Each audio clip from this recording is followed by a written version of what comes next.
بیت المقدس مسلمانوں کا قبلہ اول ہے، اس میں کوئی شک نہیں کہ بیت المقدس یہودیوں، عیسائیوں اور مسلمانوں تینوں کے ریلیجن کے لیے مقدس مقام کی حیثیت سبحان اللہ۔ سلیمان علیہ نبینا علیہ السلام نے انسانوں سے نہیں بلکہ جنوں کی ایک جماعت سے اس کام کو کروانا شروع کیا، اس لیے اس عمارت کو ہیکل سلیمانی بھی کہا جاتا ہے۔ آقا کائنات جناب محمد رسول اللہ صلی اللہ علیہ وسلم کی ہجرت کے 1 سال 5.5 مہینے کے بعد قبلے کی تبدیلی ہوئی اور اللہ پاک نے پیارے آقا علیہ السلام کی خواہش کے مطابق مسلمانوں کا جو کعبہ ہے، قبلہ ہے، وہ کعبہ کو فرما دیا۔ اس مقام پر آج بھی مسجد قبلتین قائم ہے۔ یاد رہے کہ اللہ پاک کے آخری نبی جناب محمد عربی صلی اللہ علیہ وسلم نے غیب کی خبر دیتے ہوئے اپنی امت سے ارشاد فرمایا کہ قیامت سے پہلے 6 چیزیں گن کر رکھو۔ نمبر 1 میری وفات، نمبر 2 بیت المقدس کی فتح، نمبر 3 پھر طاعون کی وبا جو بکریوں کی گٹلیوں کی طرح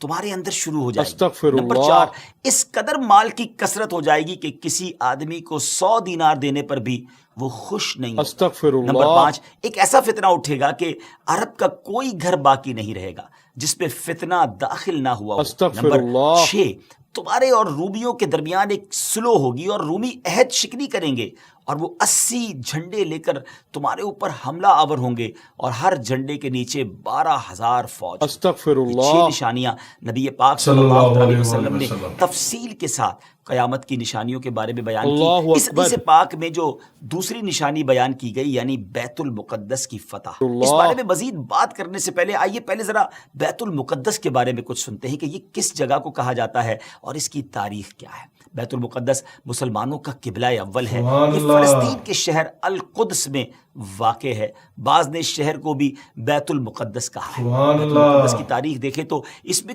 کوئی شک نہیں کہ بیت المقدس یہودیوں، عیسائیوں اور مسلمانوں تینوں کے ادیان یعنی تینوں کے ریلیجن کے لیے مقدس مقام کی حیثیت رکھتا ہے۔ اس کو القدس کا نام کیوں دیا گیا، اس کے بارے میں حکیم الامت مفتی احمد یار خان نعیمی رحمۃ اللہ تعالی لکھتے ہیں کہ چونکہ اس زمین میں حضرات انبیاء کے مزارات بہت ہیں اس لیے اسے قدس کہا جاتا ہے۔ زمین کا یہ ٹکڑا انبیاء اور صلحاء یعنی نیک لوگوں کا مرکز رہا ہے۔ حضرت سیدنا سلیمان علیہ نبینا علیہ السلام کا مزار مبارک اور عالم اسلام کی مشہور و معروف مسجد اقصی بھی اسی شہر میں واقع ہے۔ رہی یہ بات کہ اس کا سنگ بنیاد کب رکھا گیا تو اس بارے میں یہ کہا جاتا ہے کہ کعبہ معظمہ کی بنیاد ڈالنے کے 40 سال بعد سیدنا آدم علیہ نبینا علیہ السلام یا ان کی اولاد میں سے کسی نے اس کی بنیاد ڈالی، پھر اس کی تعمیر حضرت سیدنا سام بن نوح علیہ نبینا علیہ السلام نے کی، پھر ایک عرصے کے بعد حضرت سیدنا داؤد علیہ نبینا علیہ السلام نے بیت المقدس کی بنیاد اسی مقام پر رکھی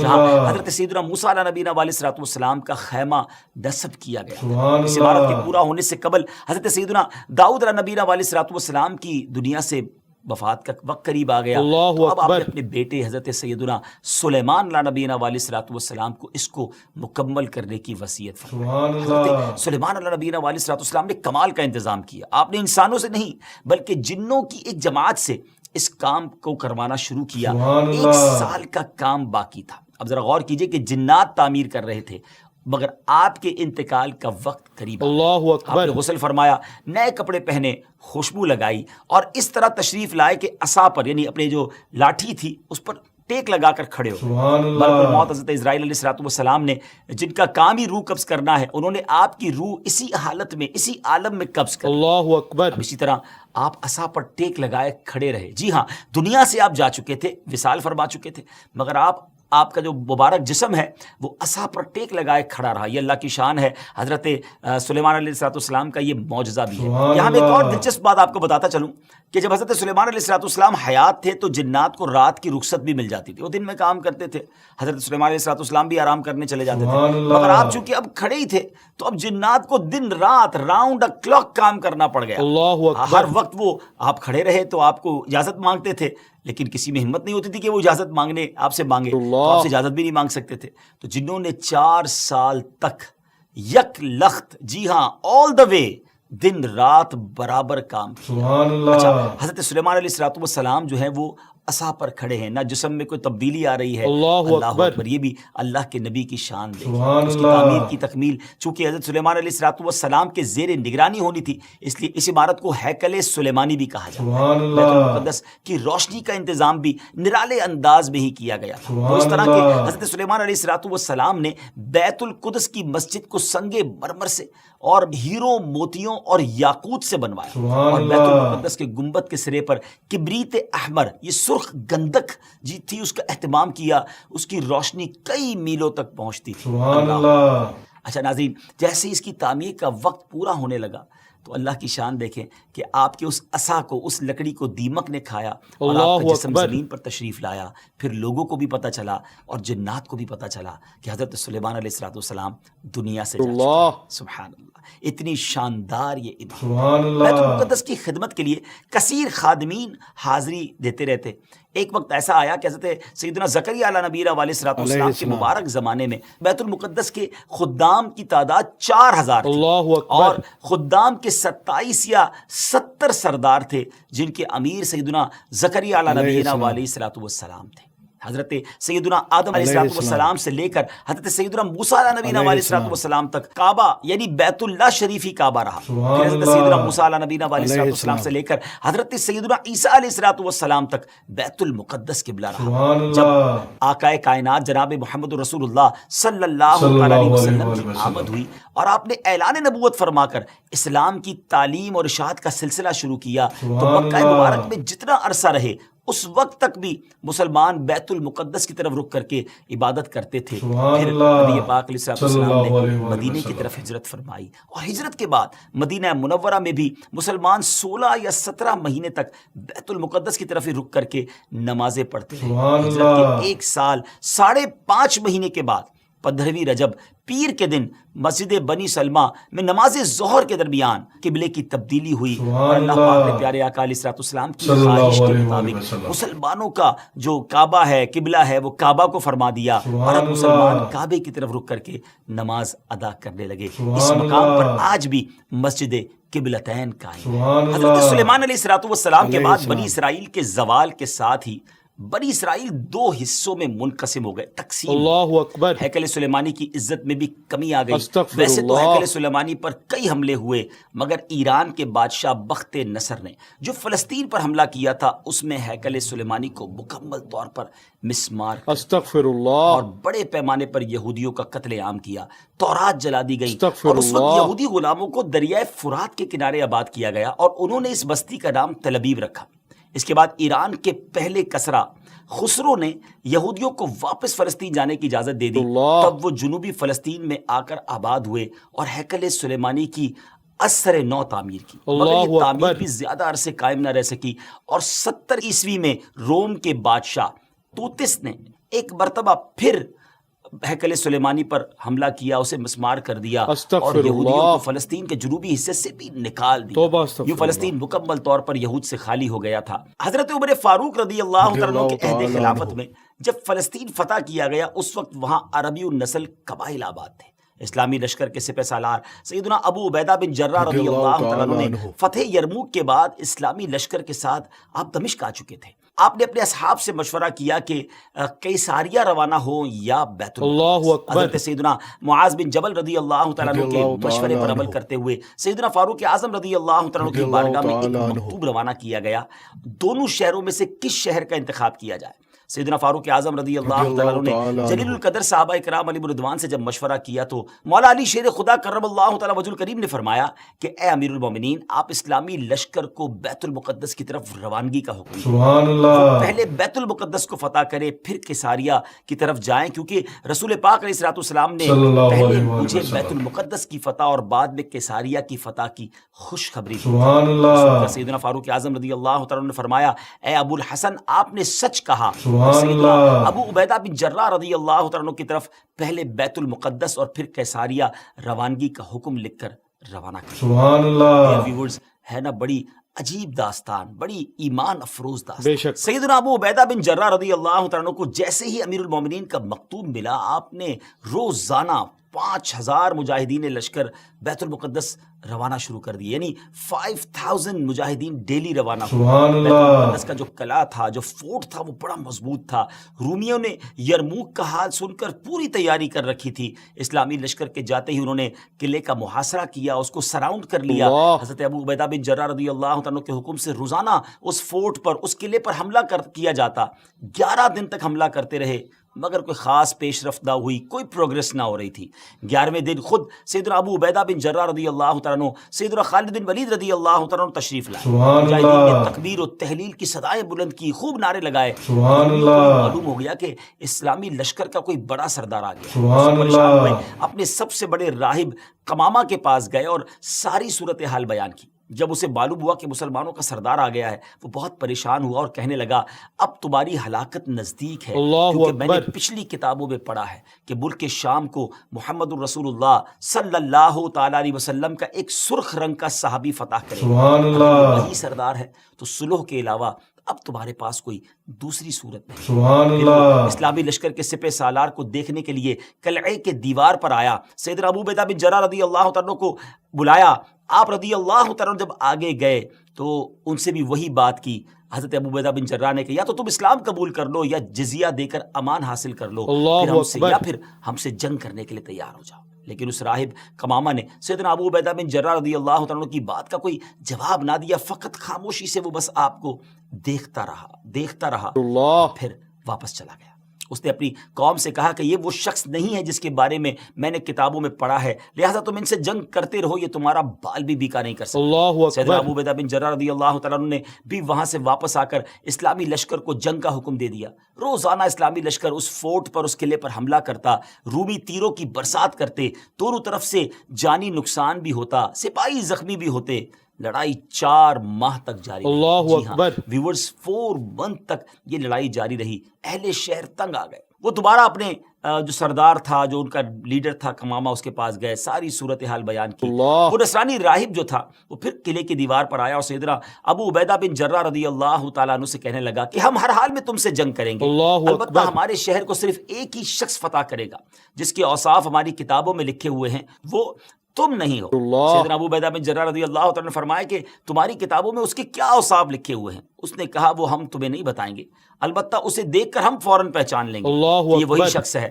ہاں، اگر تم اس کا نام جاننا چاہتے ہو تو ہم اس کا نام بتا سکتے ہیں۔ اللہ اکبر۔ ان کی کتابوں میں اس صحابی کا نام بھی موجود ہے۔ سبحان اللہ۔ اللہ تعالیٰ نے فرمایا کہ ٹھیک ہے، تم اس کا نام ہی بتا دو۔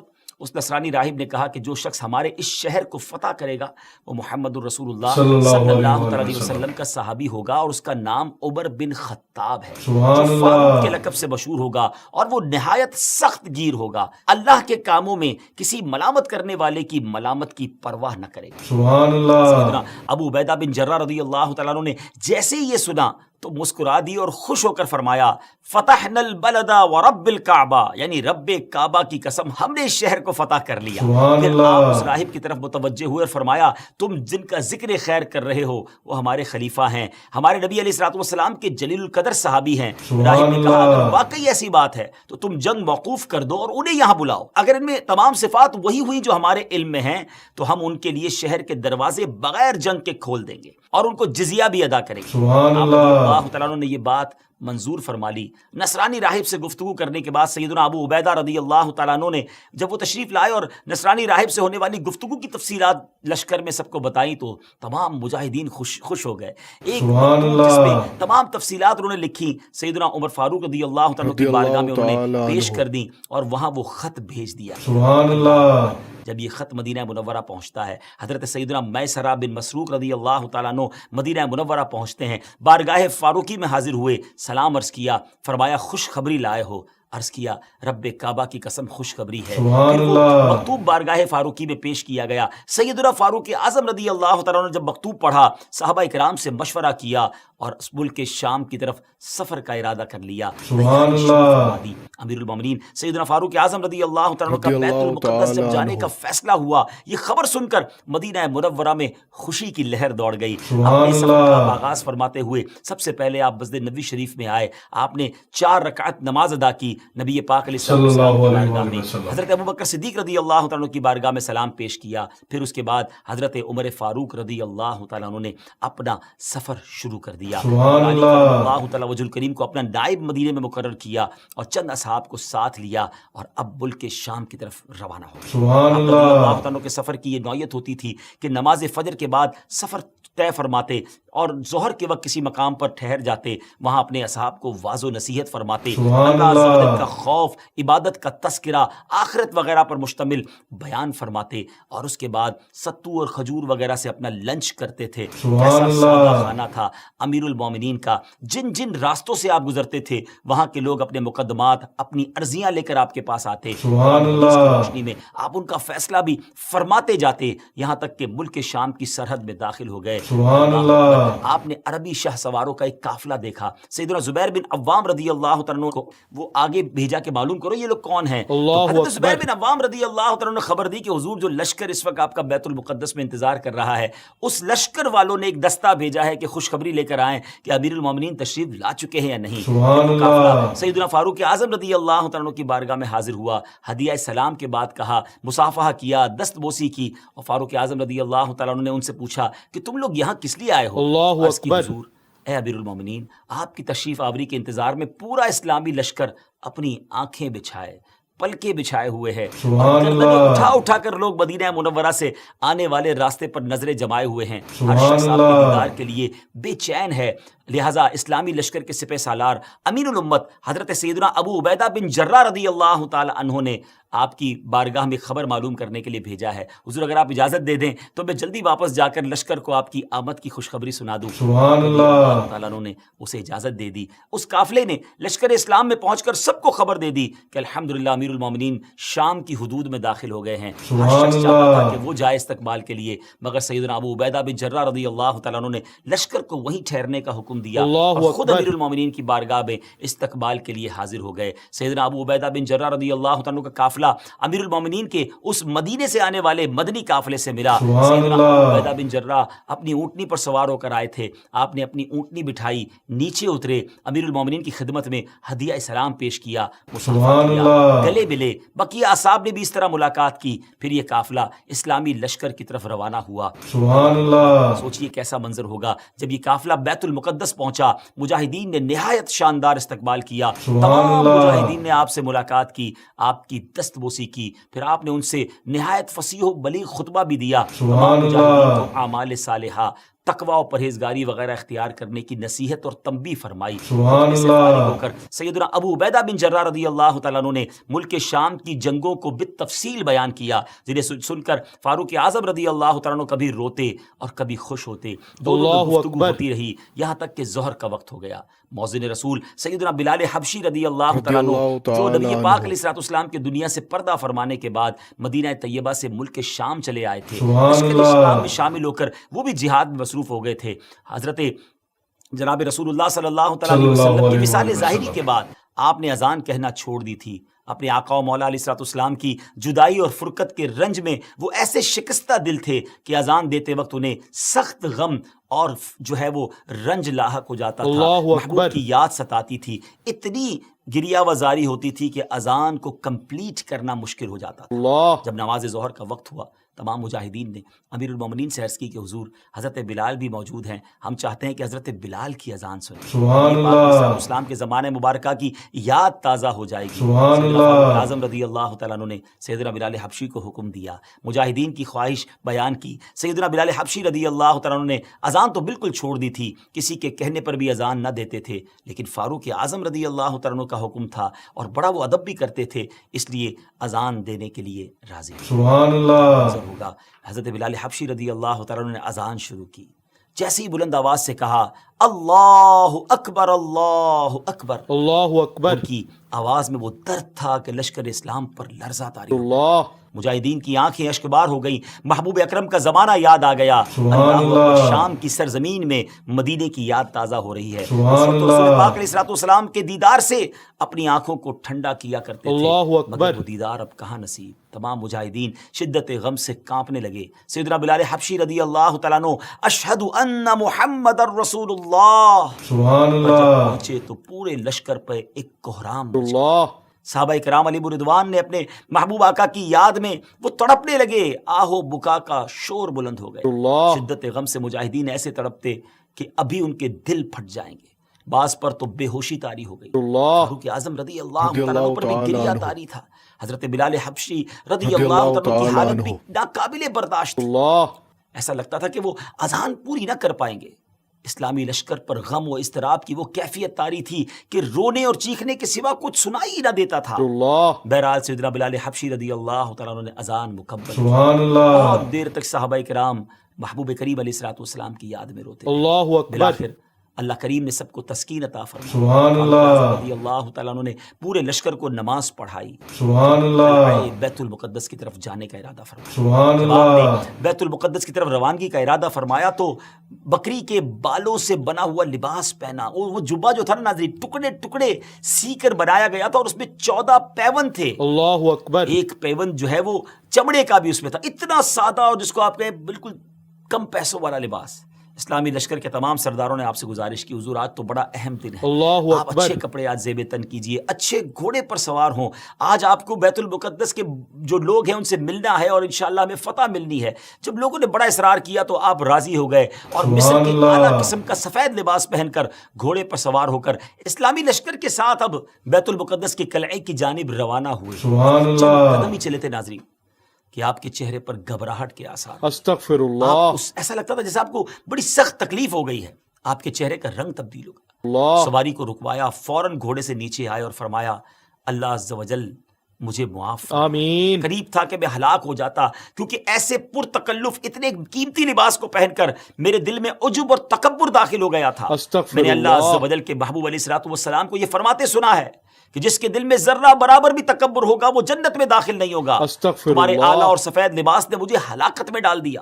پھر آپ نے وہ لباس اتار دیا اور اپنا پرانا 14 پیوند والا لباس زیب تن فرمایا۔ سبحان اعظم اللہ، رضی اللہ تعالیٰ عنہ بیت المقدس کے قریب اب پہنچ گئے۔ ناظرین میں یہاں تھوڑی دیر کے لیے رکوں گا، غور کیجئے، یہ تھے امیر المومنین۔ سبحان آج اللہ، فتح کا دن تھا، آج دوسرے لفظوں میں ریوارڈ کا دن تھا، عزت کے بڑھنے کا دن تھا، پھر بھی عاجزی ہے، پھر بھی خوف خدا ہے، پھر بھی نبی پاک کی یاد ہے، سبحان یاد رسول اللہ، میں آنسو بھی بہے، نمازیں بھی پڑھی گئیں، بیان بھی کیا گیا، اللہ کی یاد بھی دلائی گئی، خوف بھی دلایا گیا اور اپنے آپ کو تکبر سے بچایا بھی گیا۔ سبحان اللہ، ہم سب کے لیے کتنا بڑا در۔ فاروق اعظم رضی اللہ تعالیٰ عنہ بیت المقدس کے قلعے کے قریب پہنچے، سبحان وہاں موجود اللہ، مجاہدین نے اب تکبیر و تحلیل کی صدائیں بلند کی، خوب اللہ اکبر کے نعرے لگائے۔ سبحان جب یہ شور اللہ، سنا، بیت المقدس کے اندر جو لوگ تھے وہ حیران ہو گئے کہ جنگ تو بریک تھی، موقوف ہو گئی، کیا مسلمانوں نے پھر حملہ کر دیا؟ اللہ نصرانی راہب کمامہ نے جب وہ آوازیں سنی اور خادمین کو بھیجا کہ معلوم کرے کہ معاملہ کیا ہے، تو پتہ چلا کہ اسلامی لشکر کے سب سے بڑے سردار امیر المومنین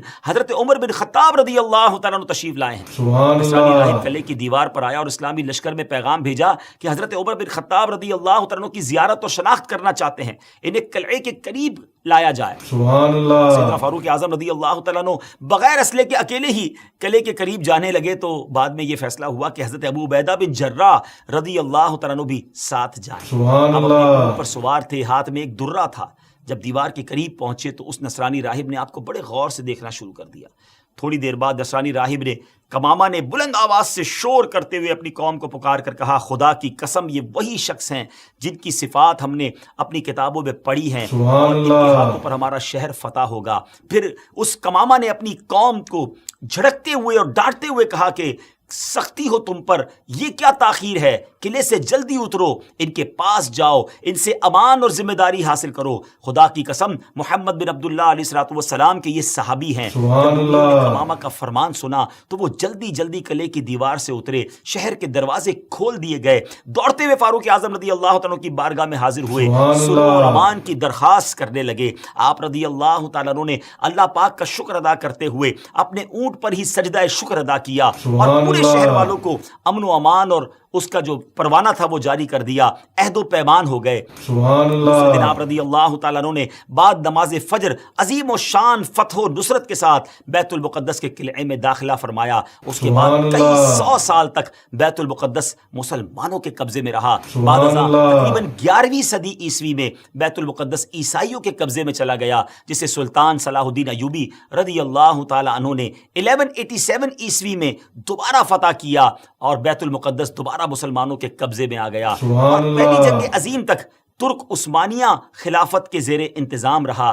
اللہ پاک ہمیں اپنی نعمتوں کا شکر بجا لانے کی توفیق عطا فرمائے اور ہمیں پھر قبلہ اول نصیب فرمائے. آمین.